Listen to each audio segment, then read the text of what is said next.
Hello అండి.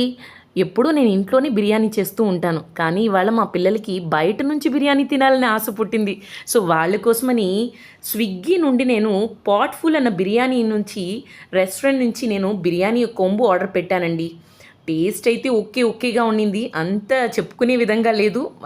But quantity కూడా నాకు చాలా తక్కువగా అనిపించిందండి. సో, రూ. 1500 దానికి కూడా అది మీడియం సైజ్‌లో ఈ పాటులో బిర్యానీ ఇచ్చారనమాట. కానీ వేడిగా అయితే చాలా ఉండింది. కాకపోతే టేస్ట్ అంత గ్రేట్‌గా లేదండి. హైదరాబాదీ బిర్యానీ అని చెప్పి ఇచ్చారు. చూసారా? పెరుగు పచ్చడి ఇచ్చారు దానికి కూడా. బిర్యానీ గ్రేవీ ఇచ్చారు. దాల్ మక్కని పరోటాల కోసం దాల్ మక్కని ఇచ్చారు. అది కూడా అంతగా టేస్ట్‌గా లేదండి. గులాబ్ జాములు, ఈ చికెన్ 65 కూడా డిప్ చేసుకునేదానికి సాసెస్ కూడా ఇచ్చారండి. టేస్ట్ అయితే నాకు అంత గ్రేట్‌గా అనిపించలేదు. వేస్ట్ అయినట్టుగా అనిపించింది. But okay. ఓకే. పిల్లలైతే ఎంజాయ్ చేశారు. పిల్లలు ఎలా ఉన్నా ఎంజాయ్ చేశారు.